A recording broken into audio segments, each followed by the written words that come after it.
अन्नपूर्णा योजना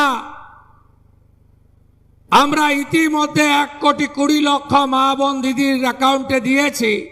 নমস্কার, এখন অন্নপূর্ণা নিয়ে মুখ্যমন্ত্রী কি বলছেন দেখুন। চলুন তাহলে ভিডিওটা শুরু করা যাক। চলুন তাহলে প্রথমে দেখিয়ে দিই মুখ্যমন্ত্রী কি বলছেন, তারপরে আমি বিস্তারিত আলোচনা করে দিচ্ছি। আমাদের দিদি মা বোনেদের অন্নপূর্ণা যোজনা আমরা ইতিমধ্যে 1,20,00,000 মা বোন দিদির অ্যাকাউন্টে দিয়েছি। এই প্রক্রিয়া 30/8/2026 অবধি চলবে। ভেরিফিকেশন হবে, প্রত্যেকটি যোগ্য প্রাপক পাবে, অযোগ্যরা বাতিল হবে।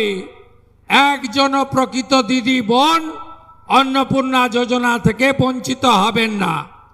দেখতে পেলেন আপনারা মুখ্যমন্ত্রী কি বলছেন। এখনো পর্যন্ত বর্তমানে 1,20,00,000 উপভোক্তারা এই টাকাটা পেয়েছেন এবং আরও পাবেন।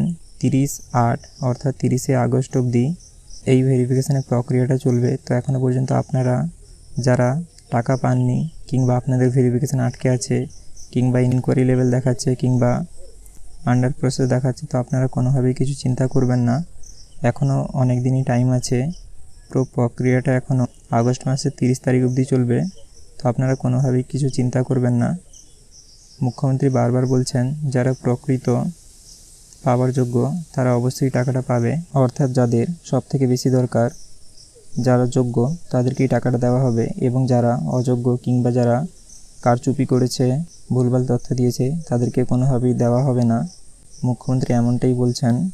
তো এখন অনেক জায়গাতেই ইনকোয়ারি আরও চলছে। তো আপনারা সেখানে ইনকোয়ারিতে অংশগ্রহণ করুন এবং আপনাদের কাগজপত্র আরও দিন, যেখানে যা নেবে বলছে দিলে আপনাদের প্রসেসগুলো হয়ে যাবে।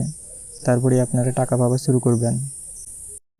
এবং এখন বর্তমানে এডির অপশান এসছে, কিন্তু সেটা জনসাধারণের জন্য আসেনি। সেটা কেবল ইনকোয়ারি অফিসার কিংবা অফিসারদের জন্য এসছে। তারা এখন বর্তমানে আপনাদের যদি কোনো তথ্য ভুল হয়ে থাকে সেগুলোকে ঠিক করতে পারছে। তো আপনারা তাদের সাথে যোগাযোগ করুন, কিংবা তারাও আপনাদের সাথে যোগাযোগ করতে পারে। দিলেই আপনাদের কিছু যদি তথ্য ভুল হয়ে থাকে সেগুলো দিয়ে আপডেট করে নিন। তারপরে আপনাদের কাজটা কমপ্লিট হয়ে যাবে এবং তারপরে আপনারা টাকা পাওয়া শুরু করবেন। আশা করি আপনারা সকল কিছু বুঝতে পেরেছেন। তাও যদি আপনাদের কোথাও কিছু বুঝতে অসুবিধা হয় সেটা আমাকে কমেন্টে জানাতে পারেন। এবং ভিডিওটা পুরো দেখার জন্য আপনাদের অসংখ্য ধন্যবাদ। ভিডিওটা যদি আপনাদের ভালো লেগে থাকে তাহলে লাইক এবং সাবস্ক্রাইব করতে ভুলবেন না। এবং আপনারা যারা ফেসবুক থেকে ভিডিওটা দেখছেন পেজটাকে লাইক এবং ফলো করতে ভুলবেন না।